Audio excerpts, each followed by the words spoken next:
ಸ್ನೇಹಿತರೆ, 4 ಆಯವ್ಯಯದಲ್ಲಿ ಸನ್ಮಾನ್ಯ ಸಿದ್ದರಾಮಯ್ಯನವರು 15 ಕೋಟಿ 55 ಲಕ್ಷ ಕೋಟಿಗಳನ್ನ ಆಯವ್ಯಯನ ಮಂಡನೆ ಮಾಡಿದ್ದಾರೆ. ಇಷ್ಟು ಹಣ ಈ ರಾಜ್ಯದ ಜನತೆಗೆ ಅಭಿವೃದ್ಧಿಗೆ ಖರ್ಚಾಗಿದೆ, ಸಾಮಾಜಿಕ ನ್ಯಾಯಕ್ಕೆ ಖರ್ಚಾಗಿದೆ, ಬಡವರಿಗೆ ಖರ್ಚಾಗಿದೆ. ಈ ಪ್ರಣಾಳಿಕೆಯಲ್ಲಿ ನಾವೇನು ಮಾತು ಕೊಟ್ಟಿದ್ದೇವೆ ಆ ಮಾತುಗಳನ್ನು ಈಡೇರಿಸೋದಕ್ಕೆ 4 ಆಯವ್ಯಯದಲ್ಲಿ ಹಣವನ್ನ ನಮ್ಮ ಸರ್ಕಾರ ಪ್ರತಿಯೊಂದು ಇಲಾಖೆಯಲ್ಲಿ ಖರ್ಚು ಮಾಡಿದೆ ಅಂತೇಳಿ ಈ ರಾಜ್ಯದ ಜನತೆಗೆ ತಿಳಿಸೋದಕ್ಕೆ ಬಯಸ್ತೇನೆ. ನಮ್ಮ ಆದ್ಯತೆ ಏನು? ಈ ಸರ್ಕಾರದ ಆದ್ಯತೆ ಏನು?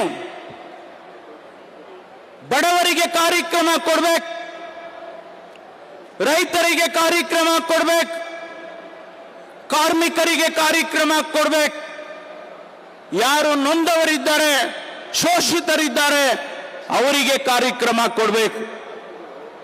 ನಾವು ಇವತ್ತು ಪರಿಶಿಷ್ಟ ಜಾತಿ ಜನಾಂಗ, ಹಿಂದುಳಿದ ಜನಾಂಗ, ಅಲ್ಪಸಂಖ್ಯಾತರು ಇವರುಗಳಿಗೆ ಅನೇಕ ಕಾರ್ಯಕ್ರಮಗಳನ್ನು ಕೊಟ್ಟಿದ್ದಾರೆ. ನಾನು ವಿವರಣೆಯನ್ನ ಮಾಡೋದಕ್ಕೆ ಹೋಗೋದಿಲ್ಲ. ರೈತರಿಗೆ ಅನೇಕ ಕಾರ್ಯಕ್ರಮಗಳನ್ನು ಕೊಟ್ಟಿದ್ದೇವೆ, ನಾನು ವಿವರಣೆ ಮಾಡಕ್ಕೆ ಹೋಗೋದಿಲ್ಲ. ಯಾರು ಹಳ್ಳಿಯಲ್ಲಿದ್ದಾರೆ, ಬಡವರಿದ್ದಾರೆ, ಸ್ವಾಭಿಮಾನದಿಂದ ಬದುಕೋದಿಕ್ಕೆ ಅವರಿಗೆ ನಾವು 5 ಗ್ಯಾರಂಟಿಗಳನ್ನು ಕೊಡ್ತಕ್ಕಂಥ ಯೋಜನೆಯನ್ನು ತಂದಿದ್ದೇವೆ. 2.5 ಲಕ್ಷ ಕೋಟಿ ರೂಪಾಯಿಯನ್ನ ಈ 4 ವರ್ಷದಲ್ಲಿ ಅವರಿಗಾಗಿ ಖರ್ಚು ಮಾಡ್ತಾ ಇದ್ದೇವೆ. ಇದು ನಿಮಗೆ ಭಾರತೀಯ ಜನತಾ ಪಾರ್ಟಿಯವರಿಗೆ ಕಣ್ಣಿಗೆ ಕಾಣಿಸೋದಿಲ್ವಾ? ಬಡವರ ಬಗ್ಗೆ ನಿಮಗೆ ಕಾರ್ಯಕ್ರಮವನ್ನ ಕೊಟ್ಟಿರ್ತಕ್ಕಂಥದ್ದು ನಿಮಗೆ ಕಾಣಿಸೋದಿಲ್ವಾ? ಅದಕ್ಕಾಗಿ ಇವತ್ತು ಯಾವ ಉದ್ದೇಶಕ್ಕೆ ನಾವು ಈ ಕಾರ್ಯಕ್ರಮ ಮಾಡಿದ್ದೇವೆ ಅಂತ ಹೇಳಿದ್ರೆ, ಆ ಕಾರ್ಯಕ್ರಮಗಳನ್ನ ಜನರಿಗೆ ತಿಳಿಸಬೇಕು.